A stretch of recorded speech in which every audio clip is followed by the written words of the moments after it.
It started now. I should probably show you what I see and why this is confusing. So welcome to my first live stream I've done after 100,000. So, more like no time protocol. Likely I won't be here when the stream starts, but congrats, Tom. Thank you very much, Willie. I also seen your tweet on that. Greatly appreciated. Thank you very much for everyone else. And my cousin, Gone and Snow Dogs. Congratulations. Exciting. It was good to see you again today. I spent the weekend with my cousin, who also has a big YouTube channel. Well, much bigger than mine, Gone to the Snow Dogs. So for those of you that didn't know this, and there's actually one video, I think one or two videos me and my cousin did together a long time ago where we helped her build a PC. So, but you know, she's someone who has helped me on my, Q&A on stuff about YouTube. And, she's just wicked smart on all this stuff. She's been doing it a lot longer than me. She's run several groups. She helps a lot of people on this. So she's pretty awesome at the whole YouTube thing and very good. So I'm celebrating with a beer here. So, and I've got my jacket on, which doesn't really matter. I'm not wearing one of my Launch System shirts actually for someone's going to ask, but it's a shirt of other stuff because I was off-roading and being a gearhead over the weekend. Anyways, I drove over to I've been up north all this time where my cousin lives in northern Michigan, about 4 hours north of here. So I went up there, visited her for the weekend. It's good to take a break and get away from things. So that's what I was doing. And, just playing around out in the woods, off-roading and fun stuff like that. But that's not what you're here to talk about. I don't even know what people are here to talk about. I figure people are going to ask me a lot of technology questions, which is fine. So... Well, it's good to hear, Terry Jacob, that I got you interested back in Linux. That is awesome. I like hearing that. Papa West, you got rid of your consumer network gear, running pfSense and Ubiquity. Awesome. So that's very cool. Am I wearing pants? I will not answer that question. I will let you guys guess on that. I don't like wearing pants, though, honestly. My measure of success has nothing to do with my monetary position in life. It has a lot more to do with how many days I don't have to wear pants. That is my measure of success. Who else do? Oh, Amy, thank you. Amy is my wife's friend. They're hanging out together right now and apparently watching my live stream. What were you off-roading in? Well, I don't mind sharing personal details. I just don't always do it because I don't know how relevant it is to the channel, but let's pull up some stuff. What do I got pictures of? Oh, here we go. These aren't... because I was with my cousin and, they have an online life, but I don't violate any of their personal life, but I was with them in our Jeep. So I don't think I never share anything that they... don't post publicly. We were out off-roading and Jeeping. So there's both Jeep that my cousin is really into the Jeeping and off-roading thing. And I got to hang out with her dogs. So that was good. She's got the Huskies. They're amazing. They're wonderful, wonderful pets. Big part of her family and everything else. So they were cool. And then, I can show you what I was actually doing out there. So here is, I'm skipping a few.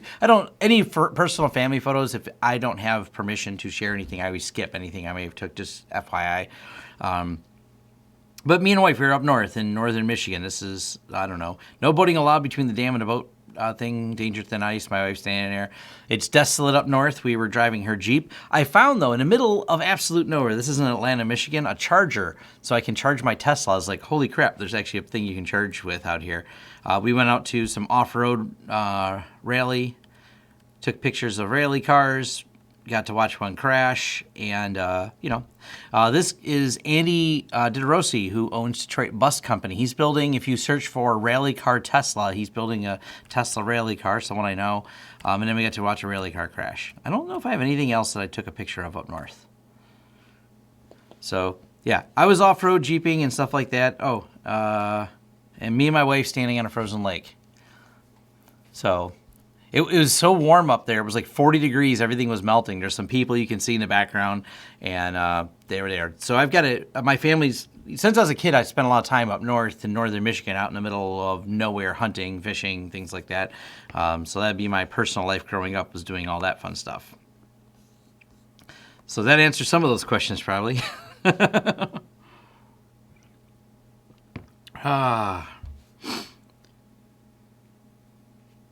Very different. Very different. I see William talking about changing from Vegas to Michigan. Very different climate, very different area. It's actually just wet here all the way. So, Teslas are fast. You're not wrong about that. I did not get to take my Tesla up there. Northern Michigan doesn't have the infrastructure to really handle charging my Tesla. There's not many places to charge it. It's as simple as that. Therefore, I've taken my Tesla up north, just not to the up north where my family lives. But it does feel weird. Here's pull up. I usually have this on the TV behind me, but I didn't rebroadcast it over there. But there's the.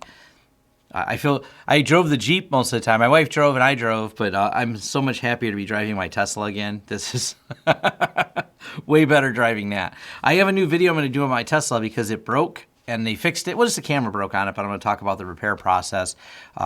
People ask me for more Tesla videos, and I don't mind doing them. It's just kind of figuring out the timing and what I want to talk about on there. I try not to be just talking about what other people are talking about with their Teslas, to see if I have some other tech angle on it. Or sometimes, if you're doing the same things, you're reaffirming that someone wants to know. So you're not just getting one or two people's opinion on something, especially because it's a large investment if you decide to buy a Tesla. But they did fix my Tesla, but there's a story behind it. It wasn't terrible overall, but they didn't. The person, he forgot. So they diagnosed the problem. They came out right away, diagnosed, oh yeah, your camera's bad. Well, I suspected it was. They said, I'll replace the camera. Oh, I don't have a camera in my van, but I think I'll have one by Monday. Well, and then that person just kind of forgot. So it's not, yeah. I don't know about a separate channel. The problem with starting a separate channel, one, the amount of content you need to produce to get the channel started. Two, getting people to subscribe to it unless you're going to regularly put out videos constantly about it. I don't know that I plan to put out a constant number of Tesla videos. To me, because I take a tech perspective of how I review things that I use or own from my technology use case, I talk about it more than that. There's plenty of other people that are like daily usage or do drifting or off, not to say off-roading, but like a lot of more stylized driving with their Tesla and talk about things. That's fine. That's probably not what I ever plan to do. I don't know. So as of right now, no. So, what's my hottest sauce? I will answer that question. So we're going to do some hot sauce videos. I talked to the team about it, and they said, yeah, they want to do a couple. They never know what to do in front of the camera, and I'm not sure how to film them, but I will show you that this right here. So this is the hottest sauce we have in here. It's called the End. It comes in this little thing like that. We're going to do this one probably tomorrow, depending on how busy we are. I said once we hit that 100K mark, we're going to eat the little nitro gummy.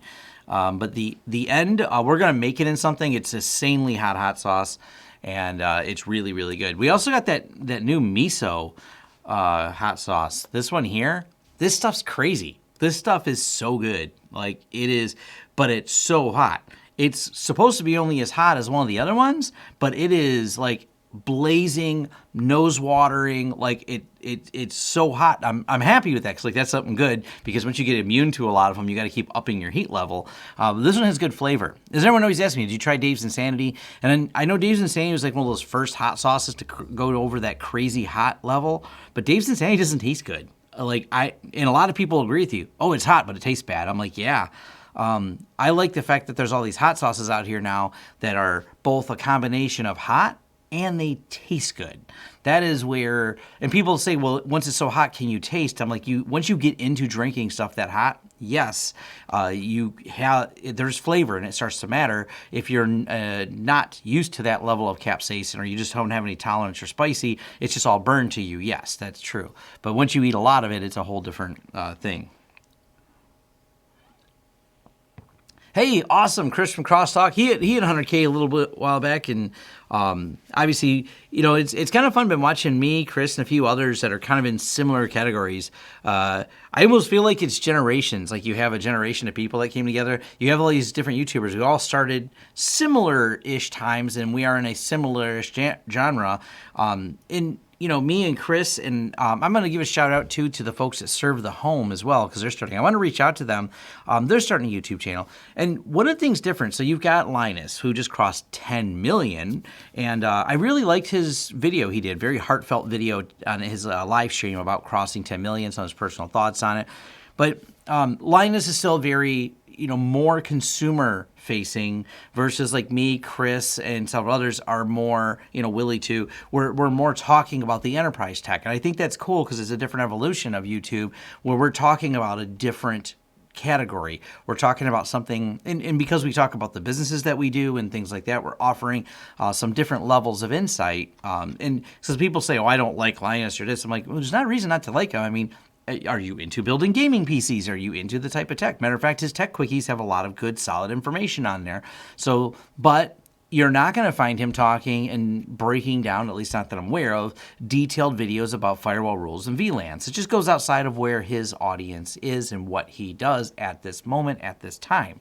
And, I think he's done a great job. And it's just like there's a few others that are in it, like Jay's 2 Cents, I know is really, I'm not a PC gamer, but I know like these names pop up a lot in my category. Gamers Nexus, and they do. They have solid channels, but they're more niched into testing out a lot of hardware, which is very valid. There's obviously probably a bigger overall audience for that because there's more people building gaming PCs than there are people building network routing equipment and things like that. So it's a slightly different, but it's cool that there's all these different genres. I look at my cousin; she's got about close to 1 million subscribers, and she's more of a lifestyle.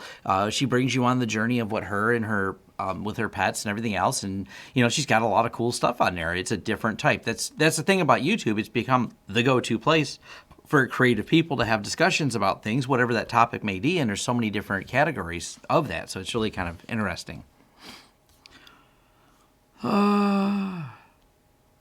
Someone says, so Jeff Tidwell, oh yeah, day after's verse. Fireball Digital, do you prefer Google's G Suite or Microsoft Office? I can answer that really easy. We use G Suite, but we support both. I probably should do another new video on this. I think I've done a couple videos on it. I'm trying to remember the last one I did, but because there's always differences in them. But G Suite versus Microsoft Office, there's pros and cons to both. We prefer G Suite ourselves, but we do support over half of our clients use Microsoft Office. So we support both from a business standpoint, but our preference is G Suite. There's reasons some companies have to use one versus the other as well. Do I ever plan on coming to Canada? Yeah, maybe at some point in time. It was kind of fun. That's what me and my cousin talked about. They sometimes, because they live in northern Michigan, so they go further north and into Canada, and they do some. They go to some off-grid cabins and things like that. So, it's pretty cool to see. To go there. But I honestly, I don't know right now. I don't have any plans because my passport's not renewed. Or anything. So I don't have the passport or what they call enhanced driver's license here in the U.S., which kind of gives you easy passage between Canada and Mexico. If I ever get that, maybe, but I don't have it now. So until I put the effort in to do it, I just don't travel. I don't cross countries very much. Even though for me, Canada is 20 miles from here, or less, maybe less. For me to get across the border is less than 20 miles. How do you verify a self-signed cert? You just have to add it to the trust store if you want to verify a self-signed cert. So each system that you do, you add it to the trust store. We don't do much I have a self-signed cert on my UniFi because I don't care.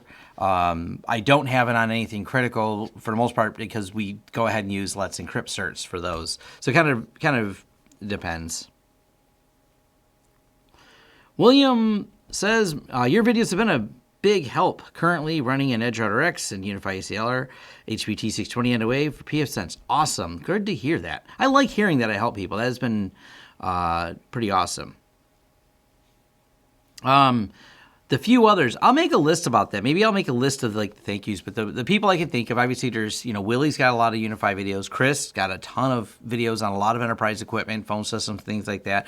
Then there's also Serve the Home is starting out. I want to reach out to them. Now, they've been around a long time. If you haven't heard of Serve the Home, you've not Googled any type of enterprise equipment. They have a website they review, but now they're working on having a YouTube channel to accompany the website where they review products, which I think is awesome. I really like the fact that they have that. That's great. So Serve the Home. I'll have to sit down and really make a list of them. There's not a lot of other people I know that do the categories that we do. This is still a niche of YouTube, the fact that anyone talking about network engineering and things like that. I mean, I know there's like Louis Rossman, who hasn't really heard of Louis, but Louis is very focused on like his MacBook repairs, but also talks about his business and gives some insights there. So great channel as well. But I think most people have heard of Louis because I think Louis has like 1 million subscribers. I'll make a list sometime of all the different... I don't watch a ton of the YouTube channels because I read more than I watch, but at least I'm aware of the other channels because I'm always looking out and seeing what they're doing, so I'm interested in it. If you have an HTTPS service on LAN that can't use Let's Encrypt, you can solve that by using HA Proxy and pfSense to create trusts. Have you heard about XCPNG and LBINT Alliance? I don't know what that is. No. So the answer there is I don't know what you're talking about. I will look it up real quick so I can be more intelligent on this. LBINT cluster stack. So... oh, okay. I'll look at that later. It looks interesting. I would not say Office 365 is way better for enterprise. I know some very, very large enterprise companies that are using G Suite. So it depends on how they've integrated things. If you have a dependency on all the Microsoft Office products because of your workflow and things like that, then yes, I would probably say stick with it. We don't talk people out of it if they have a dependency on it. But companies that have developed 100% in the cloud workflows, and we have some large clients that do, they're using G Suite. There are some very, very big companies using G Suite. So it's really, if you're an enterprise, it all depends on if you have a dependency on it. That's the biggest thing. So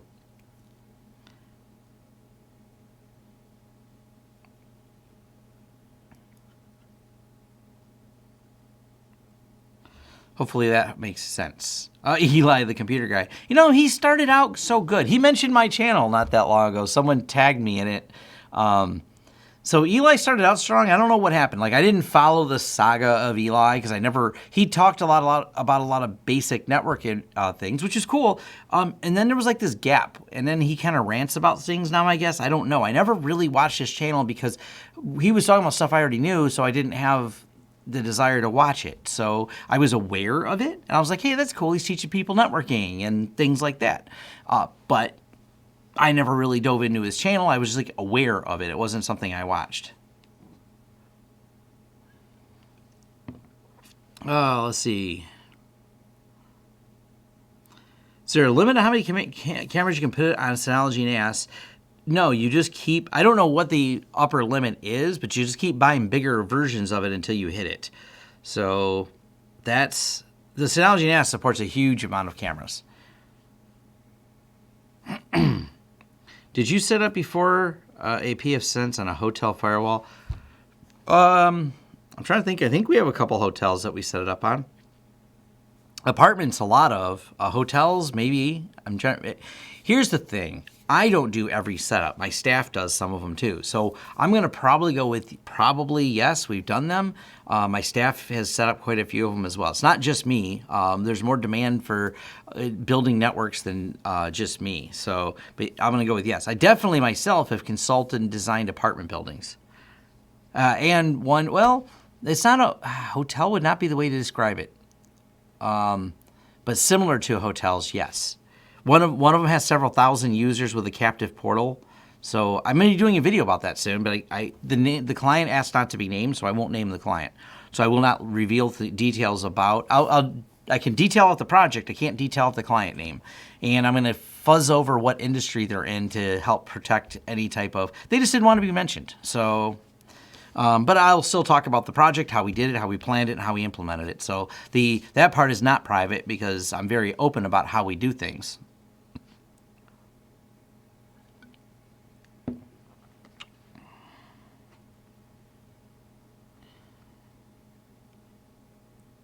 Is there an open source, what's an MDM system?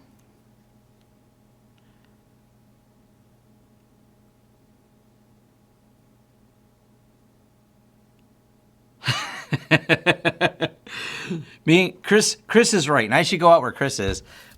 We should do a weekend off-grid camping trip and film ourselves doing networking projects with no internet. Yeah, the problem is once you take away Google, I know nothing. Well, I guess that's a test. Once I can't Google things, how much does Tom really know? That's a test. If Google is down, a lot of technicians are really screwed. I'm telling you. And I'm not gonna say I know everything. I'm gonna say I Google a lot of things, even to this day. But I'm all for it. I going off grid once in a while is kind of it's a good healthy thing. And I'll come back to the Linus thing. It's a burnout problem you run into, and I've become personal friends with like the former CEO of a company that I used to work for, and I worked in corporate. And we've talked about that. There's a lot that weighs on your shoulder. Like, wow, and one of the things that the former CEO, and he's actually friends of me on Facebook. I don't know if you've watched my YouTube channel or not. Hi, if you do. He's talked about the pressures of, we had like 500 people roughly that depended on him. He's like, there's 500 people that depend on me for a job. And because he's not on YouTube, you don't see that. So it's kind of cool that YouTube is a medium, a bouncing board sometimes that we can share some of our more personal thoughts about life. But these are pressures that not just you face because you have 10 million subscribers and you're Linus Tech Tips, or you're, a CEO of a company and you have like 500 employees that expect payroll to be done and you're responsible for it and your decisions affect their livelihoods. Those are just real things that you stop and think about. People look at the CEOs and they just overpaid or whatever, but there's another side to it, the more personal level. And I'm not saying every CEO isn't. There's not ones that aren't overpaid and not uncaring. I'm not trying to blanket saying they're all the same. There's a lot of nuance to life. So, but yeah, going off grid with Chris, we'll go back to something fun. That's one of the ways I help manage my burnout is I spend time off-roading. I've been doing it since I was a kid. I have my old motorcycles. I do things that like break me away from tech. I go for walks out in the woods. You kind of got to step away from it. At least that's what works for me. For me, it's got to be very short periods of times. I don't take long times off. But it's different people have different ways. I've read Elon Musk's book. I've also listened to him in some long interviews about his personal life. He's someone that's kind of interesting to me because he doesn't do that. He says he just focuses all the time. He's like very much focused on what he does. That's his way of methodology, that he says ideas just keep flowing and he just keeps pursuing them. So he doesn't do these off-grid things that some other people do. So it's kind of whatever works for you is what's really important.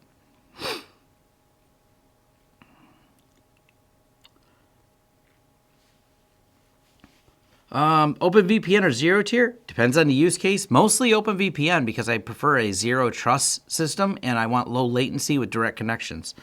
So, I've never been to New Orleans. On my list, I guess. When I can avoid traveling by plane, I do. So, but it doesn't mean I don't. So when I need to, like I was in Florida for an event, I flew to Maryland to hang out with the people from Huntress Labs. I flew to a few Microsoft events around the country. More of my trips are less focused on vacation and more focused on work, because for me to take a vacation, I just don't want to be around anything and go for a walk somewhere. That's usually what a vacation is for me, is going to museums and things like that. Those are, and yeah. So I'm not a party person. That's partly why I don't go to New Orleans. But I don't know. Maybe there's more there. I'm sure there's something there more than the party that I envision in my head as I think Mardi Gras right away.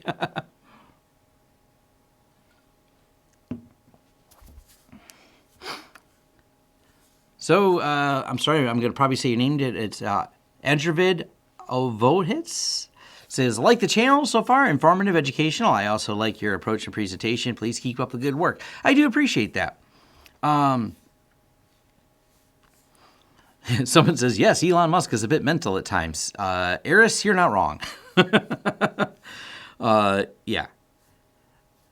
Am I going to any MSP or IoT? I don't usually go to IoT events. MSP events, probably, and yes. I'm probably going to go to more MSP events, not IoT events, though. Now, food, I do travel for. Food's worth traveling. I love food. So that's definitely interesting. So come down. I've heard there's a lot of good food down there. I like different experience. Well, it's a combination of not just the food, the ambience, the dining experience. There's something to be said for all of that around there. So there's definitely things I like related to that. I do post when I am going to events. So follow me on Twitter is the best way I can say it is for me to talk about what events I might go to. I try not to overpost. I post just a couple things a day on Twitter, but someone says if you ever want to grow followers, you need to post more. But I don't know how to just be informative about where I'll be or an event or somewhere, but also grow a Twitter following. So I don't know. There's an MSP event in Fort Lauderdale. I don't know. It has to be an MSP event that I could find some value from. And I also, like the last one I was at, it was sponsored by, as in they flew me down there, the folks at MSP 360. They're great people, did some videos. We use their product. So I love when vendors want to fly me places. So if a vendor's watching this and wants to fly me somewhere, that is more of a drive. Because when someone else is paying for it, I'm like, I guess I'll go. When it's me paying for it, I think way too carefully about it because I don't like spending money. That's probably an honest answer I can give. So, what's your favorite tech brand? I don't have a favorite tech brand. Yeah, that's a real hard one because I don't have. I feel different from many other technicians because they have like these super strong opinions on one thing or another. Like they're divided on something. And they not only will like a product, they will go as far as to hate the opposing product. And I've had people tell me, like, I got emails and messages like, Tom, it's weird. You like XCP&G, but don't hate Proxmox. I'm like, yeah, I know. I like XCP&G. I use it. We built it around a lot of workflow we have. I think Proxmox is great. And people are like, but don't you hate it because you don't use it? And I'm like, no. I don't. It actually seems like a nice product. I don't have an interest in learning it. It doesn't scratch an itch for me. But people are like, but it has Docker. And I'm like, yes, it does. And if you use a lot of Docker, go with Proxmox. I don't know Docker very well. I don't use Docker for very much. The things I have Docker for, I have built scripts that automatically can update it. And some of the Docker things like Discourse have scripts to update it. Therefore, I don't even need some type of VM manager to do it because I just kick off the script when there's an update. Done. So until there's some reason, I like learning new things, but when there's not a reason and I have a perfectly good working product, I'm slower to learn new things because I just focus on the next new thing I wanted. Like I wanted to take the time, I dove into Bitwarden, I tested it for a while. You know, it's funny because someone asked me about it and I said I'm not using it, which technically was fuzzy, but I also, if I don't like a product, I may say I don't like it, but I won't take the time to deeply review a product necessarily and bash on it. So I was undecided when I first started using Bitwarden, but after I used it for a while, I'm like, this is solid. I'm trying to figure out where the catch is, and I didn't find one, and that Bitwarden video is actually very popular right now. I also, in kind of related to this, and this is something I wish more technicians would do, is I formed a strong opinion that was counter to Xavier's opinion, and you can follow this on Twitter. Xavier had posted about a takedown of a website, and I said, in my opinion, I don't think this was a government takedown. It feels more like a joke because they used their logo, and that background looks really stupid, blah, blah, blah. It was like some clip arty background. I said, I don't feel like the government did that. Then the announcement and the legal papers came out. And then someone's like, I agree with Tom. And I right away I said, I was wrong. I misanalyzed this. And I think not enough people stop and say that. I'm like, if I'm wrong about something, I don't double down on it. I just say, no, look, good. Here's court papers that said they seized the domain. I said, now I'm actually surprised that this cheesy graphic made it up there from the government. I said I was wrong. I also will still comment the fact that the graphic is cheesy. That part I'm going to double down on and say, yeah, it looks stupid. But that doesn't mean I wasn't wrong about my assessment from a more tactical standpoint. And I think that's something more people should do. Sometimes you just, if you're wrong on something, instead of digging your feet in the dirt and trying to prove you're right on something that is obviously wrong, just you say you're wrong. You say new information was presented. I have changed my opinion on this. I'm going to move on to the next thing.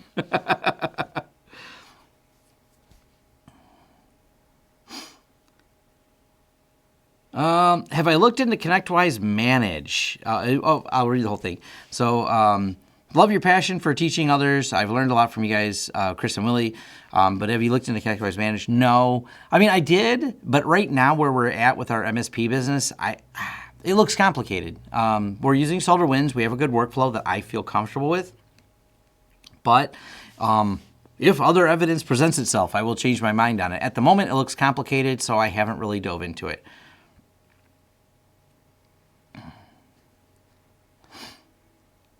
Citrix Metaframe, I have no idea. So I've not really used it. I don't know that there's an open source alternative to Citrix Metaframe. Not that I'm aware of. Other than like X2Go, but then you're publishing Linux apps, not Windows apps. That's probably not your goal. Can you follow up with the 48 firewall security concerns with one about WatchGuard? So WatchGuard is closed source. They seem to have a better track record, but it's still a closed source system. So I don't know. My personal opinion on WatchGuard, we used them years ago. Forever, we never used them. We ran into them, I should say. I was super unhappy with the way the company handled things. But that's a tech opinion formed from 2007 or 8, back when they used to have some Windows tool to manage their firewall. I thought the Windows tool was awful. To my knowledge, I don't even know if they have that tool anymore, and I'm not going to say that my opinion of a company 12 years ago is relevant in 2020. This goes back to me being very logical about things, maybe too much so, I don't know. But just because I have an opinion about a tech or a product that I used 12 years ago doesn't mean that same opinion holds true today. So I don't know. I hear people like them. People say they like them. They have not, that I know of, have a collection of CVEs based on hard-coded passwords and hard-coded security keys like Fortinet has. Maybe that's a good thing. They've had a couple CVEs, but I don't know. When the two options are presented and I can solve my problems with an open source firewall, I solve it with an open source one because I worry less about it. So that's a lot of my reasoning for that. I don't have a reason not to like them, but I also don't have a reason to like them either. Yeah, I don't use them. We hardly see them. I see more people talking about them, like in other tech forums, MSP forums, but I don't know what we for all the clients we've taken over. I can't name the last time we've seen a WatchGuard in the mix. We just don't see them that often out in the field. We see everything else. We see Sophos, we see Juniper, we see a list of others. We see a lot of FortiGates out in the field. I just don't see many of them out in the field, so we've never really had to interact with one in the last several years. I can't even name someone off the top of my head that has one.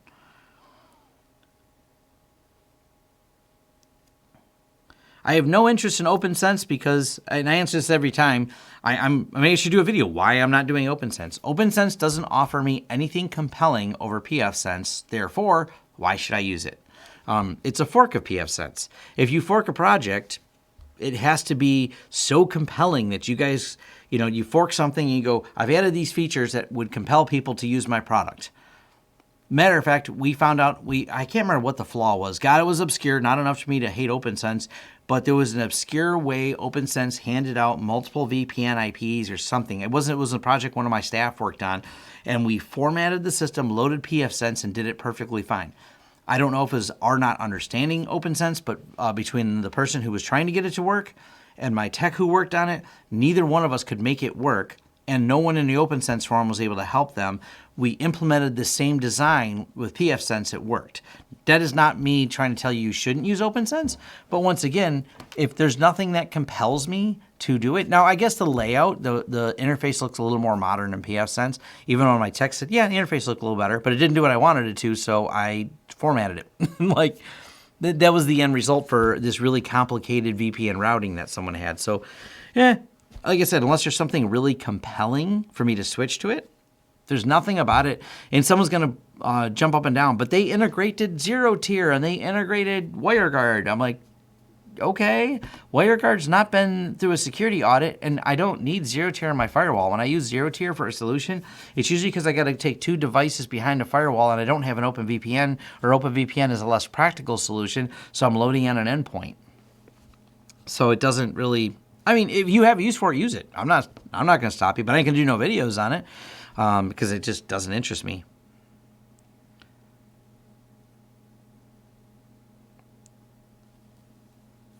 Yeah, once you deploy Bitwarden to everyone, it's really nice. So I can agree with you. I was on the fence about it for a while too. LastPass, see, and I see people, and someone posted, I would only use KeyPass. And I'm like, here's the problem. That's great. If you're an individual sitting at home and you only want to use KeyPass, awesome. Once you start running a whole team of people, you have to come up with workflow, and that'll sink or swim when it comes to a business. If a business is really a bunch of processes and workflows assembled together, this is a huge piece that not everyone thinks about. So they stomp their feet in the ground and have opinions on stuff, and I'm like, yeah, I wish sometimes there was better tooling. I wish I didn't use this tool or that tool that was closed source or whatever, but I have a business to run to make money, because as much as the YouTube channel makes, and I've been very public about that, the business makes me a lot more. My lifestyle is funded by my business, not my YouTube channel. So I have to maintain that if I want to maintain the lifestyle that I have and in all the things around it. So it's just being honest about how things go. And once again, like I mentioned a little while ago, it doesn't just like afford me a life, it affords a bunch of people and contractors that depend on my company to keep going with the workflows that it has to keep their bills paid. So there is that. I'm going to do a video on that topic because I've been thinking a lot about it, like that whole, and there's a video on this specifically already where I have 4 of my entrepreneurial friends who got together and we did a video talking about this, some of the stresses of being an entrepreneur, the bigger your company gets. And these are real conversations I have with other business owners. None of the other ones that I have conversation with are on YouTube, but it's fun, it's interesting, and it's also reflective to sit with them and we kind of talk about it. Wow, we have this business and now a lot of people depend on us, and there's certain stresses that sometimes come with it. So you have to always be thinking about it, and having some peers that are in the same category as myself as business owners to talk to helps a lot, because we kind of talk about, oh cool, I'm not alone in this. That helps. Still using ThinkPad L480? Sure am. This is a ThinkPad L480. So I don't know. Yeah, it's the same one. It's got more stickers on it probably than when I reviewed it. Antivirus software. This is a debate going on my forums right now. People ask me about this. So, in Linux, no. But if you're running Windows, we have moved over to Sentinel-1. And I'm going to be doing some videos about that. The whole process. We were using Bitdefender, and we moved over to Sentinel-1. We're in progress. I'll be talking a little bit more about that. I mean, for home users, I still recommend Windows Defender and maybe scan it with Malwarebytes once in a while. But if you're not downloading stuff, it's not an issue. The same with Linux. If you're not side-loading things, so to speak, you're only pulling things out of the greater universe of repositories and things like that, you're not worrying about virus. So I don't run anything on my laptop because there's no need to. Hello from Houston. It is probably much drier and warmer there. It is cold in my office, and I didn't feel like turning the heat on. Over the weekend, we turned the heat off the heat turns off at the office, I should say. I don't actually do anything.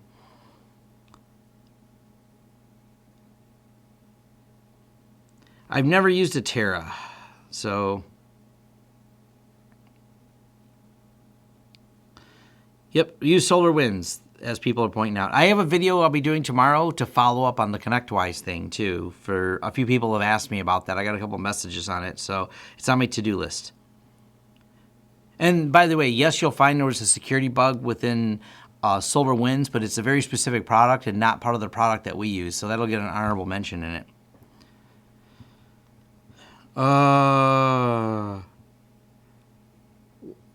Clients running Windows 7 that can't upgrade. Here's the thing. People ask me this a lot, like because I'm a big Linux advocate. We never, ever push our clients to Linux. Why is that? It's not practical. Most of the time, the reason clients are using Windows at all is because the enterprise software they run, the business workflow they have, lends itself to working with a Windows-based system. They're using QuickBooks. They're using some CAD utility that doesn't work in Linux. So we never bother pushing. It's kind of be a waste of our time. I like the effort, the bigger overall effort maybe someone has to push someone to a different operating system. But from a day-to-day usage standpoint, it doesn't do us a lot of good. It would cause us more problems than we want to support. The goal is always to get the clients, because you got to remember, once you leave this little world of geekdom that me and much of the 221 people watching right now have, where we like to dive into technology, a lot of people technology is a tool to get things done, no more, no less. They're not thinking about operating systems, not thinking about brand in that point. You may have opinions on HP, Lenovo, HP, Lenovo, or Dell. They don't. To them, this is a tool. Just like the tools, and I'll use my trucking company as an example. They have more of an opinion on which vehicles they buy for their freight. So whether they're a Freightliner company, a Volvo truck company, they'll have a stronger opinion on that because they know that tool is more critical to their business. And by the way, more capital expenditure. One Volvo truck will cost them $400,000 loaded up with all the bells, whistles, and features. I don't know, $300,000 or $400,000. I think they're about that expensive by the time they get all that and all the equipment on it. So they're thinking more critically about that than the operating system. It's so minor of an issue. And by the way, if they're a business that can't afford to move from Windows 7 to there, that's a whole different problem. They're probably not calling us because we're not cheap. The type of support we offer does not come for free. Therefore, if they can't afford it, they probably can't afford us to even load Linux on there either.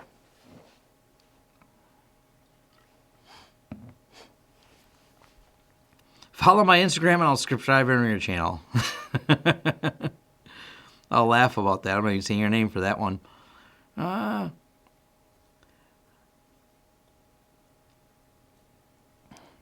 So awesome. It's shocking how good Defender is. I see Chris say, I work for a local government and we use Defender. So here's a fun behind the scenes story. Two different security researchers, two different, completely independent, don't even know each other directly.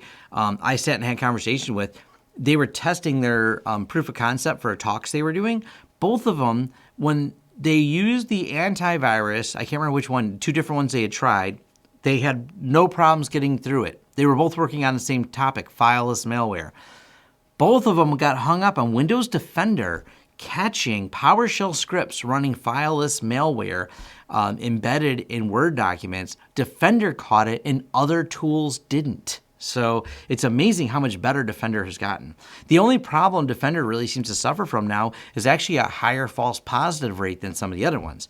And if you didn't know, the recent Mitsubishi hack that came out, it turns out the exploit was their antivirus. They exploited the antivirus to leverage their way into the company.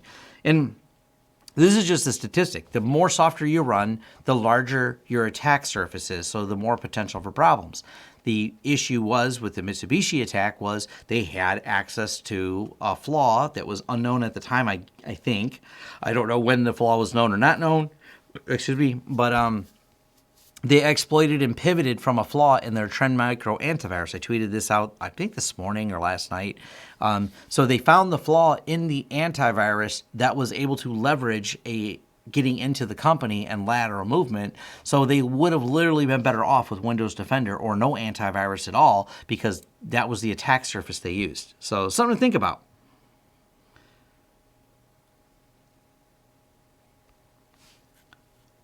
Yeah, Chrome OS is pretty nice too. So any thoughts on HA storage solutions? FreeNAS and the like don't really have a solution for HA.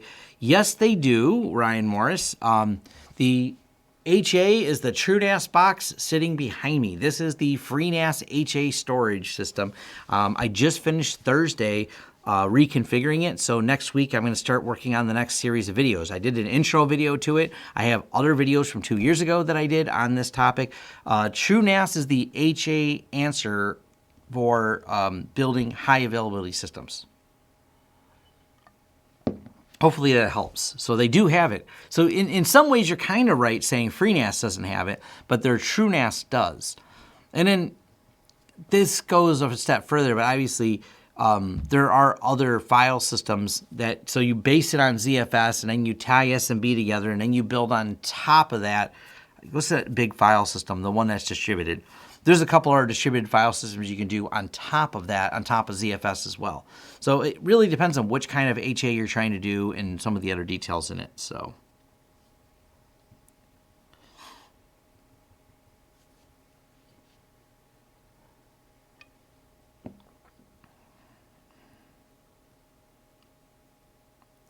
Since you're an open source advocate, what do you think of Ubiquiti UniFi Protect only on their products? I have a video. I have more than one video talked about this. We quit recommending their UniFi Protect system.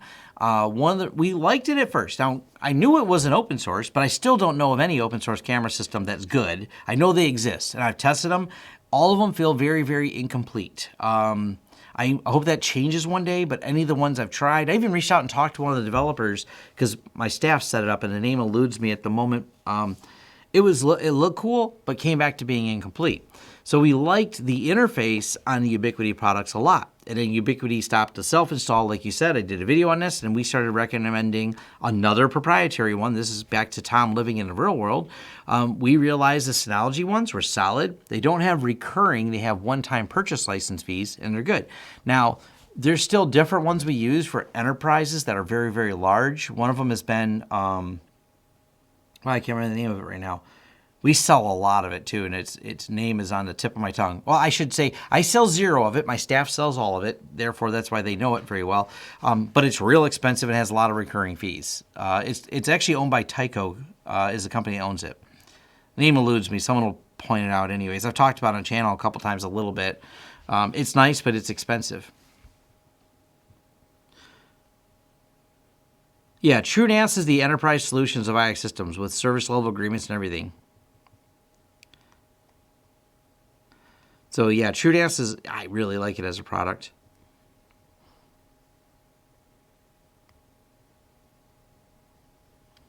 The pfSense official group, Facebook, kicked me out for sharing this. Yeah, you don't share my videos in there. If someone wants to post my videos in there about pfSense, it's not a general sharing group. There's enough people in that group that know who I am. Gluster FS, that's the one I was trying to, it was on the tip of my tongue. You build Gluster, so people ask, I don't do any videos on this. I'm aware of what Gluster is. So you take something, let's say ZFS, and I think 45 Drive has a bunch of videos on Gluster. So you take something like a FreeNAS or whatever you're going to build. You build a ZFS file system. Gluster itself is a distributed file system on top of another file system. So it's not the base. You don't format your drive to Gluster. You build storage containers, and then you build Gluster to control those containers. And picture Gluster as a way to have two physically separate ZFS boxes, and then Gluster, or even more, Gluster could be like a RAID controller to distribute file systems. Now, this is cool for distributed file systems. This, though, has some performance hits. Because of the way you're distributing it, it may not be the best way to handle it for virtual machines, for example. But in the case of needing a Windows type share, you take a Windows share it with Gluster, and you want to distribute the file system across like different even data centers, there's methodologies by which Gluster can do that. So it's pretty cool. I'm not an expert on it all. I'm giving a brief overview. There's some better videos at 45 Drives on Gluster, and of course it's open source, has documentation. You can go read about it. I don't do, and I haven't done any consulting on Gluster. We have 0 clients that I'm aware of using Gluster. It's not something I've taken the time to gain an expertise in.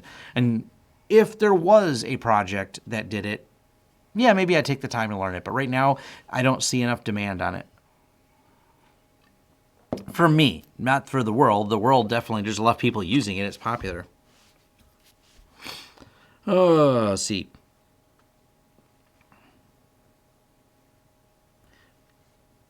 Gluster FS is an option too, but there's a learning curve to setting it up.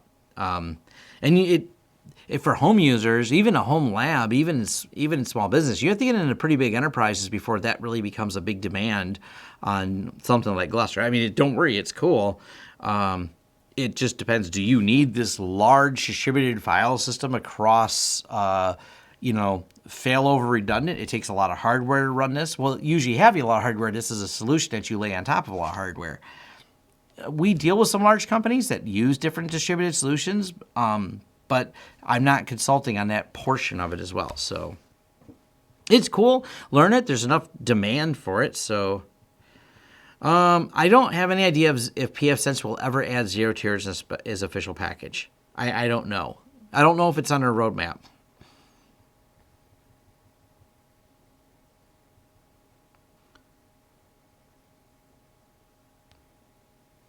So I have a roommate directly connected to a Google router. I have pfSense machine. How do I monitor his network? I'm nervous about his Windows machine. I don't know. I probably that's a better forum post. So you lay out the network in a forum post at a forum. You're going to get a better answer. Exact Vision. Thank you, Terry Jacob. Exact Vision is the company owned by Tyco. We deploy that with our clients. We have some very large installs and very large servers that are using it, like 300, 400 cameras, something like that. I shared my thoughts on PIA. I don't trust any VPN company. That's my answer. Maybe I'll change my affiliate link. Apparently people won't click on it now because it got bought by another company. I'm like, whatever. So I guess I have to change sponsors if I want to keep receiving any affiliate stuff from there. So what software do I use for blocking sites? PF Blocker. But for clients, we use SolarWinds.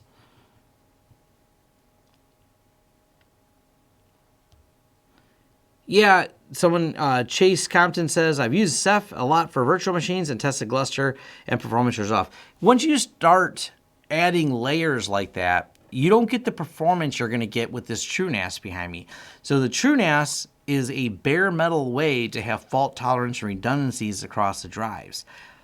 That is awesome for speed. Once you go, hey, I want to put a layer on top of that, that's where the problems come in. A few people ask me to do videos on HA Lizard. And if you're not familiar with HA Lizard it's a way to synchronize writes so you can have a two-system failover. But the problem is it suffers from a low write speed because it can't write any faster than the writes can be synced to the second machine. So from an HA system, it has some flaws. It comes at the expense of low IOPS. And in some applications, and this varies greatly with whatever your client is set up for, what you're purpose building the system for, IOPS can be the biggest deal or not a big deal. So if IOPS, as in what kind of hard drive array performance, I think of it as IOPS you can think of as essentially hard drive speed, but it's not a hard drive, it's the whole array itself and how fast it can actually provide data to the hypervisor. IOPS is a big deal. So if you don't need high IOPS, you need lower IOPS. Well, cool, you can do something like Ceph or Gluster because they're great, they're distributed, they're fault tolerant, they're across a couple machines at a lower rate of IOPS. But you go, no, I need the fastest IOPS. I need an array of NVMe drives providing me the absolute fastest information I can because disk writes matter. Large database applications, for example, they're going to want to run closer to the bare metal. And that's where you're going to get a difference. So it kind of comes down to storage planning and design.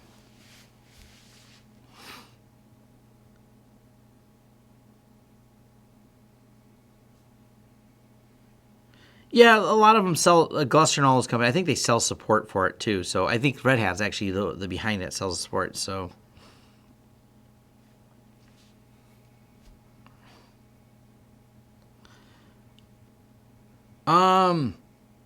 Can I have performance using MikroTik router with cheap TP-Link? Probably. As long as it's going to be harder to configure, but it works. I mean, as long as you configure it right. Congrats, but I look cold. Yeah, it's cold in my office. I think it's 50 degrees in here. I didn't look, but I'm not taking my jacket off, man. It's I am a little chilly. I also have no time when I don't know how long I'm going to do this for. So I'll keep answering questions as long as I can. There's like 230 people. But there's not 234 likes, so please smash the like button. That is greatly appreciated and helps the YouTube algorithm. If you've heard that before, you've watched Graham Stevenson as well. Graham Stephenson? I don't know how I'm saying his name. Graham is a great YouTuber as well. He talks about financial investments and investments in general. He's one of the channels. So although I don't watch many tech channels, I watch other channels, including Graham's. So I will throw that out there.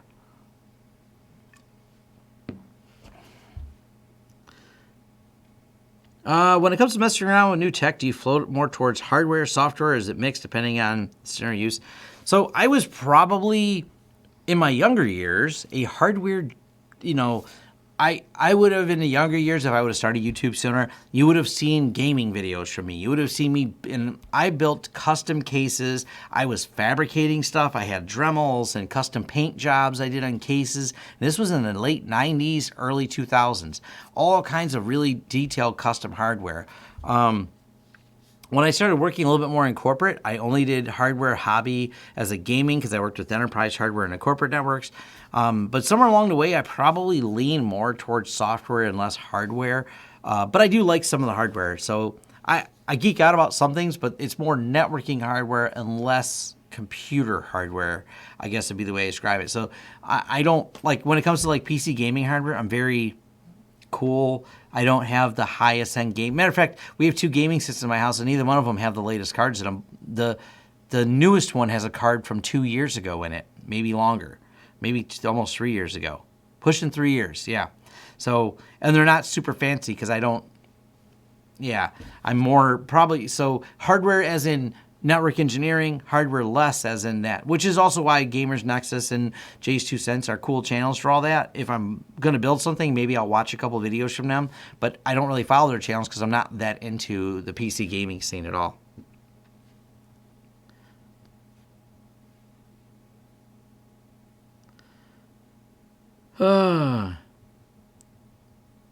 Which tool can I use? Or I just install NTOP PNG, a Ubuntu VM. Yeah, NTOP PNG is good.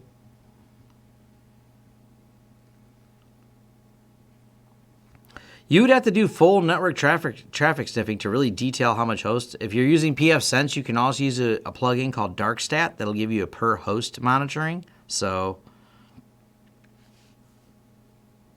I would be wasted if I drank every time someone said MikroTik or OpenSense. Or no one's mentioned Unraid. Somehow I've made it almost an hour in my live stream here with no one saying Unraid before now.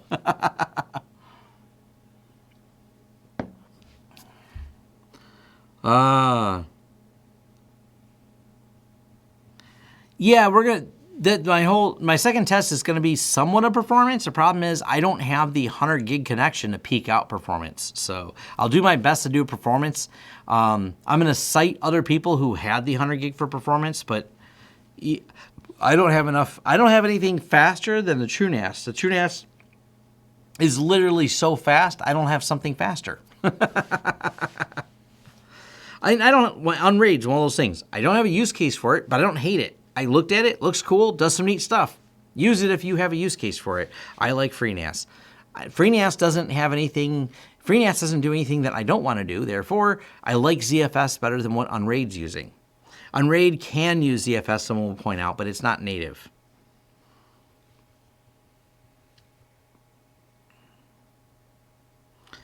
So yeah, a lot of people like Unraid. There's other people doing great videos on Unraid. I don't have a plan to do them, so. Nope, never switched anything to Core Root or Libre Root. I know what it is, don't really use it.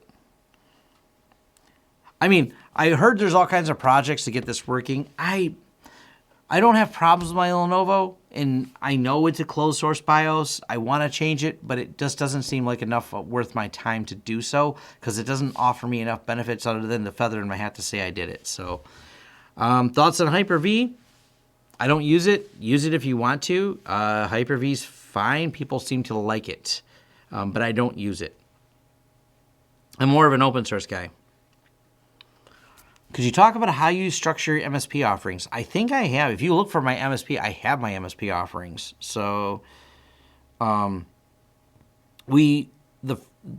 clarified this. Look for my MSP. I have a video on my MSP offering, and it hasn't changed now.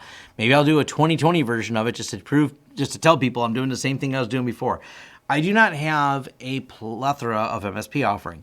You don't get all you can eat. You don't get this unlimited service, and you don't let you. If you want to pre-buy hours, you can, but really not that many people do. We have a monthly rate. We have what's included in that monthly rate. You get your first 15 minutes is not billed. After 15 minutes of solving a problem for you, we kick off a bill to you.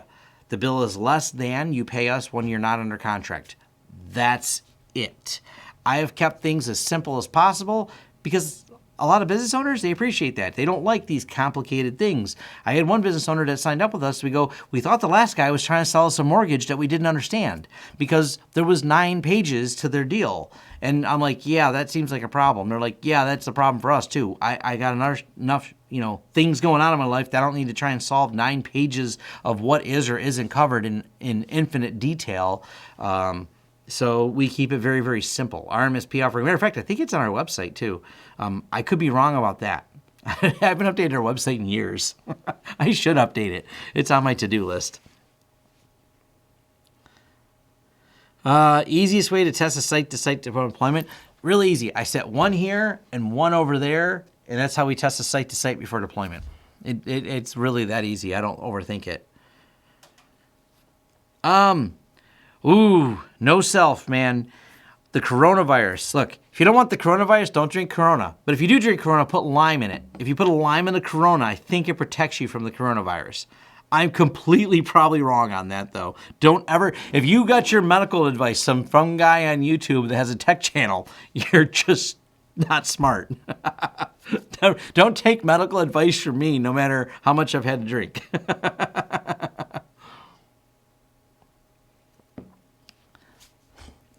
Oh yes, No Self is trolling. He is No Self is a regular participant over at How They Got Hacked. He's in some channels, has some good thoughts on security and things like that. Maybe we'll get him on the show sometime soon.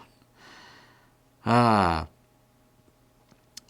far we're enjoying SentinelOne. It seems to be more thorough than Bitdefender. Yes, I have a video. So Chris wants to know, Tom, is there a way to have pfSense send some outbound traffic through a remote VPN and others not through it? Yes. Yes, there is a way. I have a selective routing video is what you're looking for, or you look at the kill switch video. The kill switch video covers it as well. So pfSense, kill switch, or pfSense VPN, and away you go.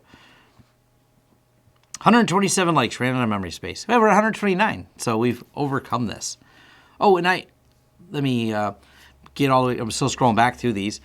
So, Mark NLD, congrats on 100K, keep doing what you're doing, and thank you for the donation.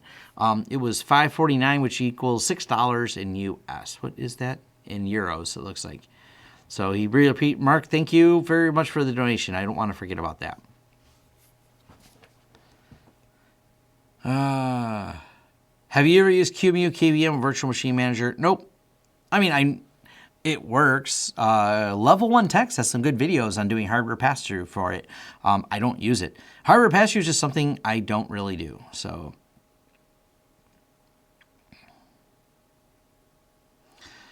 have you? Oh, so we're the technician. I've only, for as long as I've been in business, I have techs have come and go. They've been fired and things like that. Only probably had one incident, which is obviously kind of low for the volume of customers we have, where a tech really screwed up bad. Nothing bad happened from it, but the tech screw up was obvious to the customer. But the tech also was warned several times about following rules. They chose not to follow the rules. And I said, if you choose not to follow the rules here, you will no longer work here. So his screw up, the customer almost felt bad because they asked me how I was going to handle it. I said, well, he's now fired. They're like, what? And they're like, well, I'm like, no. I said, there's rules I have in this company, and he chose not to follow them. And at first, the customer was like, well, I think that's harsh. I said, it's not really harsh. It's not the first time he screwed up. And so I did fire the tech who just chose repeatedly not to follow procedures. It was kind of the last straw, was actually not following procedures and getting all the way through to a customer being aware that a technician was not following a procedure. So the person lost their job. And we apologized to the customer. We made everything right with them. In the end, the customers very happy, and nothing in the big term bad came of it. But so that does happen. It sucks. I never want to fire anyone. The problem with firing people is I have to really reflect on what mistakes I made in hiring them. That is something I'll think deeply about if I ever have to fire a technician, is what did I do wrong to bring that person in the fold to then later have to get rid of them. That's only happened a couple times. Most of the technicians that have come and gone have left amicably, and still have some of them I'm still friends with to this day because they moved on to different careers. They choose different places to work. They've just done something different, and it was a wonderful, amicable departure. So that's been perfectly fine. But there's variances with that. I've only ever had to directly, because of a customer problem, fire someone. I've had to fire 2 people for trying to take clients and do side jobs on our own with my clients. That's happened twice. I thought I was doing a video about it. I mean, but I've been in business. This is my 17th year in business, so I don't have a lot of incidents to talk about, which overall makes me feel good that I don't have a ton of them. So, Nope, I don't use wine. I drink some wine occasionally, Sammy, but I don't use wine because I'm assuming you're using the Linux wine emulator. And I don't have it installed on either one of my computers that run Linux. I have in the past used it, but anymore, there's nothing I can think of that I need to run it for, so I don't have it loaded on them anymore.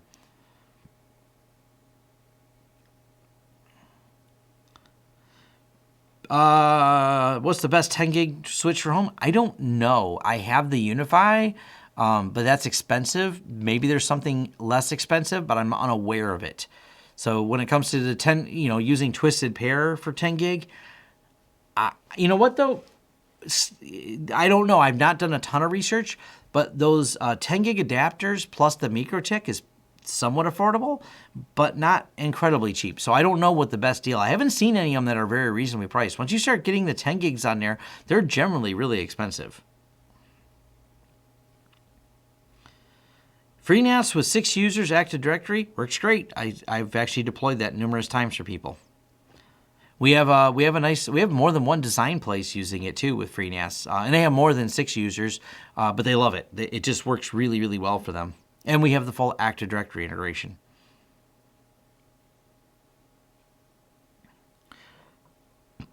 I don't know. The effective IP cameras, we've now got a lot of Reolinks deployed. We've had a couple of them go bad. So they overall seem pretty good. And for the number we had deployed, it seems like a lot, but maybe it's not.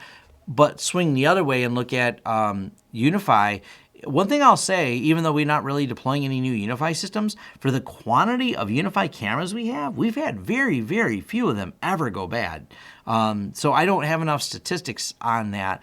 But Hikvision, people seem to like them. Put your camera on a separate network. I mean, they make a product that people like. It's just as safe. So William wants to know, is a bare metal or virtualized safer? I'm going to say, technically, there's more statistical because you have more software involved. Statistically, you're more likely to find a flaw because you're running it virtualized, so there's just more pieces in play. But overall, if you implement either one of them fine, you're not likely to have a security problem with either one of them. 2FA, the best, hands down, always, whenever possible. My preferred 2FA is TOTP, time-based authentication. It is hands down the best way to go.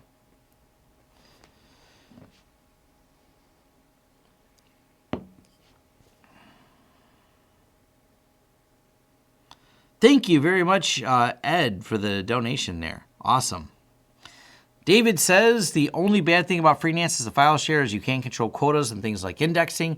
This is true. The other methodology that we use to solve that problem is you take FreeNAS and you present FreeNAS as an iSCSI to a Windows machine. So it handles all the storage. You present it as iSCSI. Now you have 100% of the Windows features that you're looking for, such as indexing and quotas, all integrated through Windows. And FreeNAS is handling all the storage part of it. Do you find enterprises go for UBNT or some other network solution? So UBNT is becoming a more popular solution in the market, but there's a lot of companies that just go with whatever they had before, Cisco and things like that. Sometimes, though, the licenses come up and they go, these licenses are quite a bit of our budget for the tech department. And they start looking at UBNT. An example is going to be a lot of schools.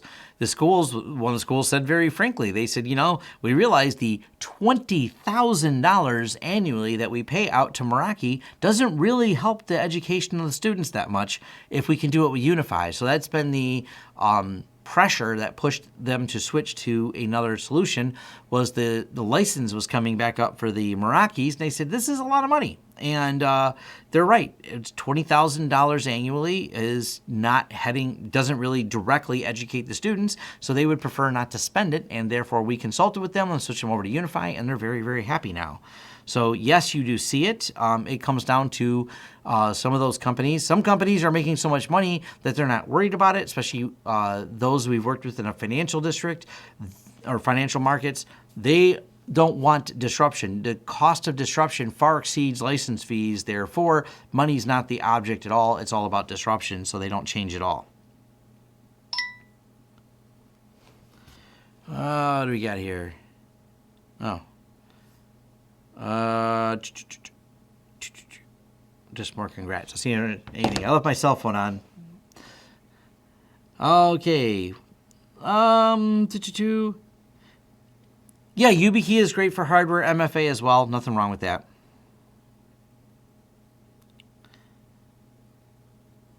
It works perfectly fine. Take a drink. People like to make drinking games. What about I don't have a use case for that? I need to make a shirt that says that, and that also seems to be some type of drinking game. Do we have companies that give up? I can't name any people who gave up Windows, who gave up Windows for Linux. It's so rare. We have companies that moved everything to Chromebook, but I don't have any that moved, like big companies that moved to Linux. Yes, I'm still enjoying my Model 3, so that's definitely a thing. Just got here. Do FreeNAS snapshots work with previous versions, features, and Windows domain environment? Far as I know, yeah. Yeah, if you have an SMB share and you tie it to there, it should work perfectly fine. I'm not an expert on that particular feature, but I believe so. Do we prefer to stay with one brand? Whenever we can, we stay with one brand, but I've worked with all kinds of stuff. We're not a rip and replace company is why. A lot of companies, and I understand why they do this, I'm not faulting them for this, they settle on an exact stack. So if they take over from an MSP standpoint, for example, they want to manage your network, there's no question. They will only use their equipment top to bottom. So even if you bought switches yesterday and they took over tomorrow, they're going to rip and replace everything with their stack. In doing that, you get a very consistent support because their techs know inside and out that product, and the techs only have to know one product. For us, we mix it up a bit. I don't know, it makes it interesting. I don't have a problem. My techs are talented at multiple platforms, so I know Steve set up some crazy Netgear tied into a Cisco switch the other day. Steve knows way more Cisco than me. I don't. I can muddle my way through it. I'll figure it out. We have clients running HP ProCurve and all kinds of different things. That's kind of me. It's just I like the fun challenge of being a network engineer. Our network itself is mostly Ubiquity, except for the stuff I have sitting on a shelf here that's some MikroTik, because it works.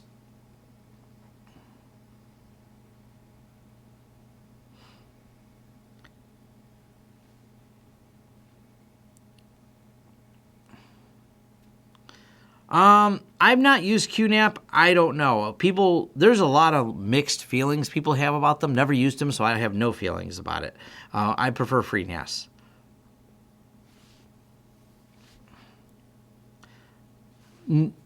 No, you can 10 gig from switch to switch. That's not 10 gig is a standard. So if you want to move 10 gig between, I've got a 10 gig connection going from a Ubiquity to a MikroTik to a FreeNAS or TrueNAS sitting back here, no problem. And then I have another 10 gig connected to an XCP-NG, connected to MikroTik, connected to Ubiquity. 10 gig's a standard. As long as you're matching standards, they plug into each other fine. Martin Gonzalez, thank you for all the tips. I celebrated my first year doing business on my own. Congratulations, Martin. May many more years come. It's that the first year can be one of the hardest of getting it started. Keep the enthusiasm, keep the passion in it, and it's a lot of joy running your own business. Occasionally you're going to hate it, just push through it. Oh, yes. HP ProCard, call them doorstops. Yeah. We took over a school district. Hey, cool. I could tell them to rip and replace all their HP ProCurve, but I didn't, and we set it all up and configured it because that's what we were paid to do. We just had to sort out their network. And later, they did contract us to do the entire job to switch things over to UniFi. So the fact that we came in and rescued it and didn't offer a rip and replace, and then when they had the money for a rip and replace, we switched into what we want. That's, to me, how I play the game. Once we get in there as a client, they liked us. Later, when they had a big project, we did the small project with the HP ProCurve, which was annoying but fixed, and then we moved on to the bigger stuff. So life was good.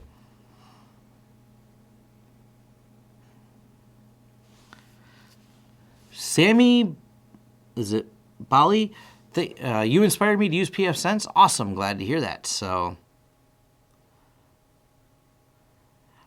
Great to hear you're a fan of open source. What are the open source licenses you avoid? I am not an open source licensing expert, therefore I don't have any particular ones I avoid. Yeah, I can't think of any. I'm not a licensed expert though, so I don't know of any that I avoid. I haven't seen any that go, wow, that's atrocious. I shouldn't do that. I don't have a legal opinion on either though. Very infrequently do we do link aggregation, but we have. It's just not as common. Unless it's for a storage system or something else, that it's got to be a high demand environment to do link aggregation. Mostly we just put in 10 gig switches where there's that, or faster if needed. So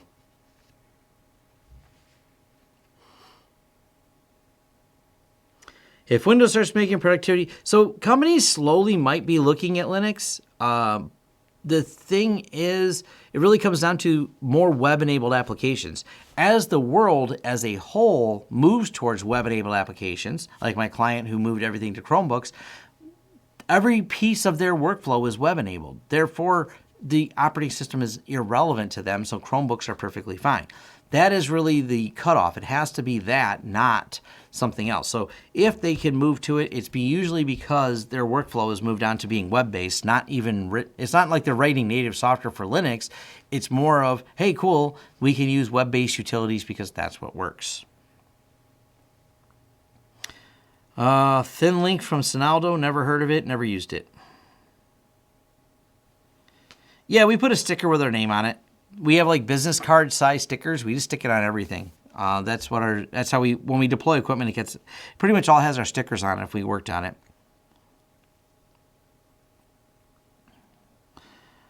Very infrequent. Well, people ask for network tuning. Most of the time, they have loops in their network and things like that. Wireshark to figure out where what is on their network causing what makes them think they need a tuning option.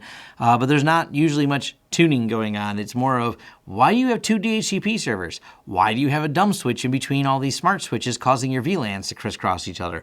There's usually a lot of, when people ask for network tuning, it's rarely tuning. It's almost always a bunch of silliness that needs to be sorted out and put together in a more coherent fashion. Or they have mixed and matched switches and didn't match the VLANs, so some traffic passes, some doesn't. They have all kinds of things. Loops in the network, that's probably the biggest thing we find, because someone stuck some unmanaged switches randomly and they don't have spanning tree protocol and they have a bunch of problems. Do I need to subscribe to get PF Blocker to work on pfSense? You only need to subscribe to the MaxMind if you use GeoIP filtering, not to get it to work, but if you want it to work based on GeoIP, geographic IP addresses. That's the only thing that you have to subscribe for. If you don't use it, you don't need to. The PF Blocker list doesn't require it. Therefore, you can block websites, ads, or whatever with PF Blocker, and no need for the GeoIP section.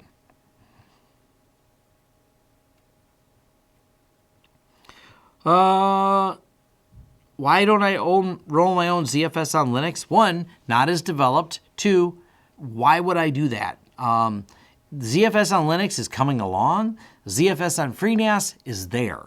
So it's one of those, I get it, Uncle Joey, like, it sounds cool, why not use it? But what's wrong with FreeNAS? It's a very developed, very solid product, has a beautiful UI that has all the features exposed, and it works. So I'm trying to figure out why I need it on Linux for a storage server. It comes down to use case. It's neat. It's supported. I've set up ZFS on Ubuntu machines and Debian machines. I know it works, but I've even used it on CentOS with XCP-ng. I built a ZFS array on it to see if it worked. I liked it, but it wasn't enough to compel me that it's the best storage solution on Linux. I mean, it works, but I don't know. Why would I want to try to build my own storage server when FreeNAS has such a beautiful interface on there? FreeNAS has got, like, and this is the same with pfSense. It's hard for another open source company this is why OpenSense is a fork of pfSense, to start over with pfSense. pfSense is so many years in the making. Once you've got that level of code development, it's hard to start over. I even talked to people that really, there's some other developers I just met, and they talked about different products. They said, once you really sit down and everything that goes into, and they were looking at the PF Sense project, they were doing, just reviewing the code, and they're like, there's so much that goes into it. Like, it's a lot. It's a very large task to do that. And the same thing goes with FreeNAS. If you were to try to reinvent a whole file storage system with all the bells and whistles that FreeNAS has, you're like, wow, even if I fork this, there's a lot here to maintain. And that's, I think, the reason it's such a good product. It's been around for years, has a massive amount of testers, has a commercial company behind it paying developers to develop it. That's why FreeNAS is kind of, Unraid's not a bad product, but FreeNAS has got a install base substantially larger than Unraid because of the amount of development that went into it. So it's not an easy task to take it. I mean, you could do one-off and go, hey, I just want to run a Samba server by itself over here and build it on Linux and build it on ZFS. But at some point, why wouldn't I just run FreeNAS? Because now I have entire web UI to manage snapshots, exports, back up to third-party bucket storage, replicate it between machines and all through the UI in a very nice, coherent way with scheduling and job management.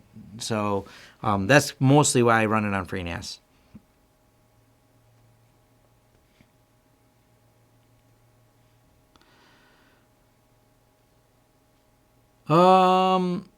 I've seen the Pocket Ethernet testing tool. We don't use it, though.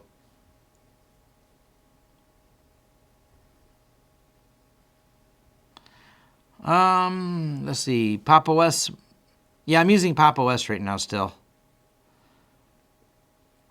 I don't do domain controller replacement. I've actually done a live stream on this topic, but yeah, I don't.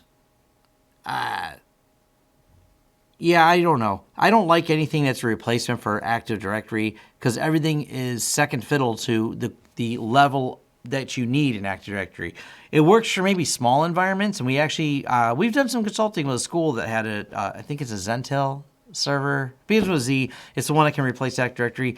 They liked it. It worked for what they did. But once we start dealing with some business applications, we find sometimes the software does or doesn't work with their business applications. So it becomes, it's something we don't use, and we don't want to run into limitations, so we don't want to recommend it because I don't want to have to support any problems that come with it. Versus if we tell them to deploy Azure AD or a Windows server, it's a very predictable behavior. We know it'll integrate with whatever software they're using that may require it for authentication. A lot of our clients have enterprise applications that run with the back-end authentication of that. So let's say, a more specific example, we have a carpet company that the enterprise software that carpet company runs, the carpet software has no authentication at all. It completely relies on Active Directory. It relies on all the Active Directory object management in order to facilitate how people get permissions. I don't know if it would work perfectly fine inside of Linux. I don't want to spend a bunch. What I would save them in licensing, they'll pay in my fees trying to make it work. Therefore, it's not worth it for them.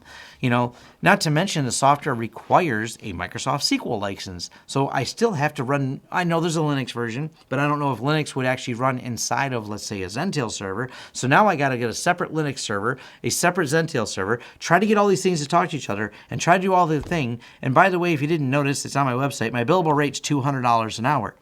A small business server, this server 2019 is maybe like $800 or something like that for the small business version with the licenses included. It's not that expensive. My time I would bill would exceed the time, would exceed any savings they had by, they didn't have to run Windows at least. If you have unlimited time to support it, awesome. When you don't, this just comes down to me being very rational when it comes to business. This is why we don't do it. I just want to make sure I'm giving an honest answer.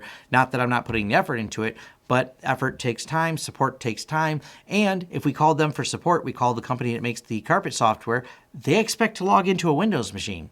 They aren't going to support this, so the burden would then fall back on me every time there's a problem. And the installer update runs an executable that's supposed to run from the server that also expects to find a Windows environment where it lives. So this is why we don't push it. We run into so many problems if we did. It would just, the support that it would cost the client if they were paying us, either give away for support for free to try to save someone money to try and further the open source movement, or I run the business in a more rational way. And I hate saying it sound like this, like I'm dogging on open source now, but I'm not. I just have to do what the market's doing. And my better answer would be, why doesn't that company make a web-based application where the operating system's not relevant anymore? Have I ever mounted UniFi in the attic? I think attics are hot, so that's probably not electronics. I don't care what this electronic device is.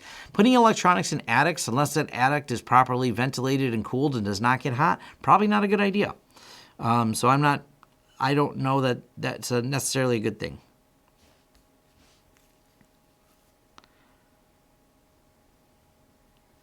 Carpet software. Yeah. I don't know. I hate the software. I almost want to do a video on how terrible the software is. Like, I just dislike it that much. It's something, I mean, we get paid to support it because even though they pay a support contract, there's still us doing it because sometimes there's SQL database problems and we didn't have to support that because the software is just bad. So, I don't know. I feel bad for the client because they have to pay the bill, but the client just looks at the bill that we give them on top of the license fees they pay for the software as part of doing business because they're a very large commercial company doing like whole hospitals and large big office buildings with carpet. This software does all the management of their process management for deploying carpet. And they just deal with the fact that sometimes they pay us 2 hours billable to do an update on the software, and that update broke.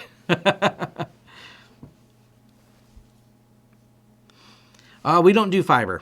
We outsource the fiber. So it's not that we work with fiber, yes. Someone says if we work with multi-mode fiber. We work with fiber by outsourcing the fiber. We don't do enough of it, and it's just that's not our level of expertise or not in that. We have lots of partner companies we use for that. We can't be all things to all people, and fiber is one of those easy things to outsource. We know a company that does it. It's a friendly company. We're friendly with them. They do projects for us that require fiber runs and similar stuff that they do, and they pass us tech work. So we contract them for the fiber. We'll do the network engineering, and we're like, hey, we need fiber between these buildings because the company does everything from the fiber with directional boring. So if site to site's not going to cut it for them, they have 2 buildings and need a directional bore. This company's got all the tools to do that stuff. It's just not something we do, and it's not something I plan to get into. There's just not enough reason for me to insource that and hire people and put it together. We don't outsource it that often because it's not that often we work with it.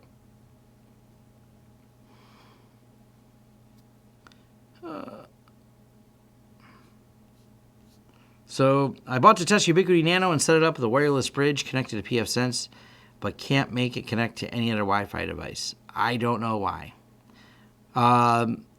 As far as like Nano HD and bridging, it bridges fine to other, other nanos. I don't know how, I've never tried meshing a nano with another non-UniFi stuff, so.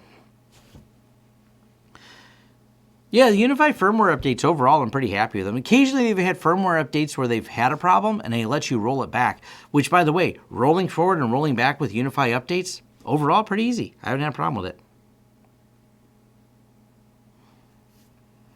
I know they had that one upgrade that broke DHCP or something like that. People were raging about it. I seen it. It didn't break it for me, but I know you could just roll it back. You just press a button and roll the firmware back. Their firmware updates, although I've seen people complain about edge case problems with them, the overall impression with the firmware updates I've had is they're no big deal to roll backwards either. So I haven't had any of them. As a matter of fact, I can think of none that have ever bricked a UniFi device, and we've got a lot of these things deployed. So, technically, the way we do our data cabling, a lot of that is contractors as well. So that's kind of a split, but yeah, we do a little bit internally. I have a whole series of contractors use. That's why when you look at my company, there doesn't seem to be as many people, and you're like, but you seem like you're doing these big projects. How'd you pull off this project where you just pulled 300 drops, Tom? How'd you just install an entire warehouse of Wi-Fi if you only got a couple guys here? Well, that's because contractors. That's the secret sauce that you sprinkle around in a business. Get trusted partners, get contractors. Matter of fact, we even partner up on any large deployment projects. I'm personal friends with several IT companies, and one of them has another 8 employees. So even though, yeah, there's only a handful of people here, I call up my buddy and I'm like, hey dude, let's get this project going. And I've known the guy for like, I don't know, 8 years maybe. We've been working together. So we just partner up on projects, and he's what I refer to as a trusted partner, and we share projects. So that's kind of the it makes it really good to be able to do a large project when you need it. So are you subscribed? Do you watch oh, I don't know what people are talking about there. Congrats on 100K. Thank you. How does a Tesla hold up in the cold weather? Ooh.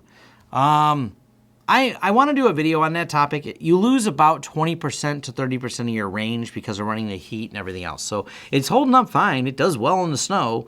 The Tesla doesn't seem to have a problem, but you do charge it more often. So there's that.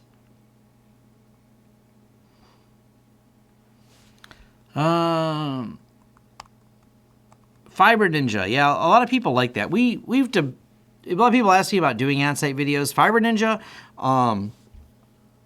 he does a lot of the wiring cabling videos. People keep asking why I don't do more videos like that. Big challenge we have is we have a lot of the medical places or other places. They don't want us to have cameras in there. They got rules. So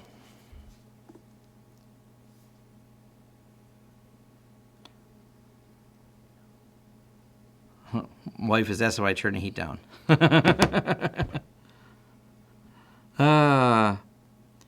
I use Zabbix and SolarWinds to monitor networks. That comes up a lot in my videos. What do I use? I have a video on Zabbix. I have a video on SolarWinds.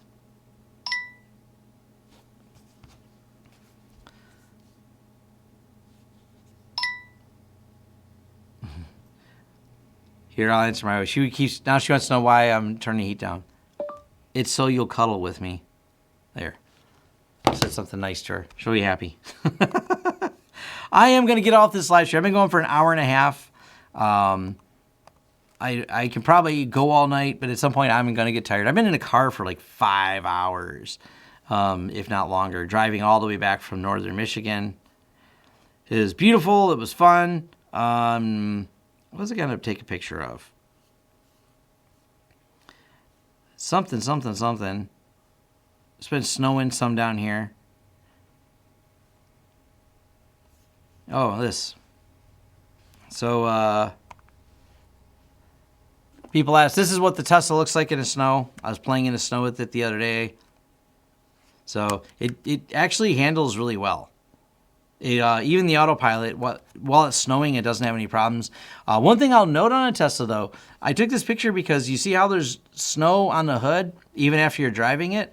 The snow, there's no engine, so it just stays like that. So it doesn't melt because there's not an engine. I thought that's kind of, to me, that's just kind of weird. I don't know. Different than my other cars.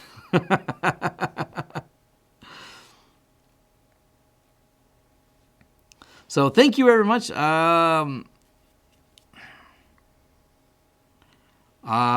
OS hypervisor would you recommend running ZFS storage? I use XCP-ng and FreeNAS. Plenty of videos on those topics. So thank you, everyone who reached me. Congrats. It's really thank you to all of you. You guys are the people who subscribe. That's probably even how you found out about this live stream, is because you subscribe. That is awesome. It's really, this is, 100K live stream. Thank you is really what this is about. Thank you, all of, everyone who subscribes, everyone who watches the channel, all the comments I get, all the people that participate in my forums. It's been awesome. I like teaching people, but it's also been fun hearing back from everyone and seeing that people actually, got value from the videos. It makes me really happy and encourages me to do more. So, yeah, enjoy your life. So, have you done videos on GitHub, UniFi controller, and pfSense? No, I wouldn't put UniFi controller on pfSense. It seems like a horrible idea. pfSense, I've said people want to integrate everything into your firewall. That increases your threat surface. Therefore, I don't think it's a good idea. If you want to do it for fun, have fun, but that doesn't seem like a good idea to me. So,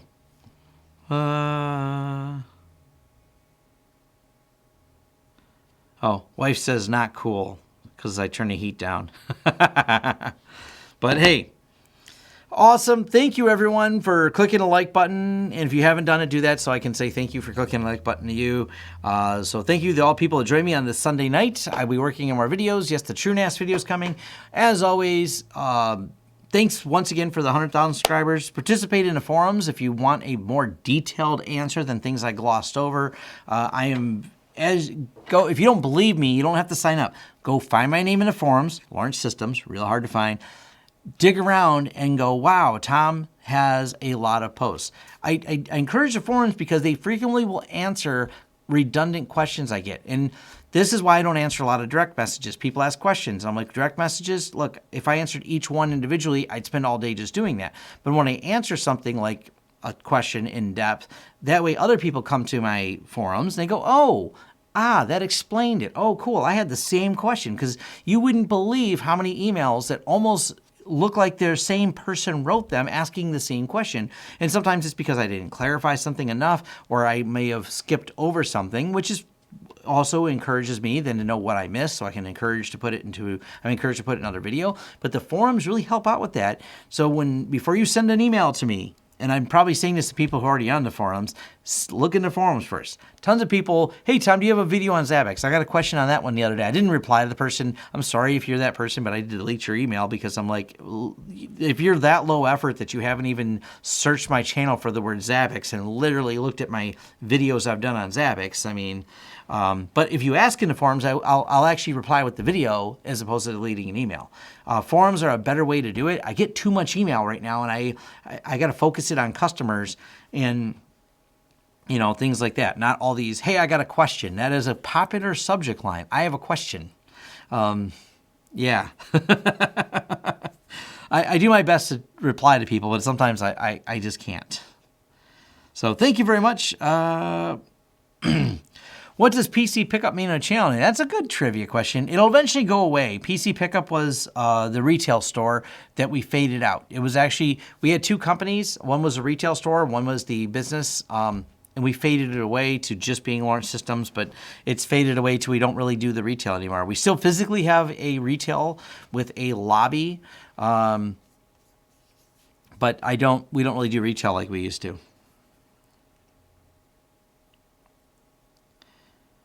If you're in Washington and want to get off the grid, check out Caluch, Washington. If you get a walking stick and a pair of binoculars in your room instead of a TV. Northern Michigan's like that too. Northern Michigan's quite out there. So yes, you should be worried if you work for a company that's still running server 2003. You should be worried. Pixel 4. If I feel inspired enough, doing a video tomorrow on the Pixel 4. I started doing one, I stopped, and for no reason other than I didn't feel it was good enough. But I'm going to do a video on the Pixel 4. I really like this phone. I'm happy with it. So yeah, I'm going to talk about Google Fi. And what I wanted to wait for was, this is the first time I took the Pixel 4. I've traveled south and I've traveled to other cities with it. I traveled up north with it, so I have a lot of different thoughts on it now compared to my Pixel 2. So I'm glad I didn't do the video, or finish the video, I should say, because now that I've used it up north, I have a very different opinion of this phone. It worked amazing. So, best Coney Island downriver? Look, if you're going to the Coney Island, I don't know. We're not going to have the Coney Island debate today. Maybe at least we'll point this out. Because if you're going to the Coney Island, there's a couple places, and I don't know, maybe this will be a poll. Maybe I should do a video, a live stream from the Coney Island. I don't know. This is a opinion. There's the Detroit Coney Island debate is wild, but I don't know. We'll talk about it later. How about that? We'll leave that one up to the mystery. That's a forum question. Maybe we'll talk about it later and do something like that. So, you have an opinion? I don't know. Now I want a Coney dog, and now I'm hungry. Thanks. I'm gonna press end, or if not, I'll never get home. I'm gonna go crash and sleep for a little while. Because I've been in a car all day, then I'm here, and now I'm gonna go to do some napping and stuff. I will show this though. I have a couple cases for my phone. I got this case, and then I got the fabric case. I like the fabric case a lot. So that'll be part of my review video, is the case for it. This fabric case is good. This is my Moment lens case. So later, thanks, or I'll talk forever. Bye. Ending stream. Peace. Here are the top search results.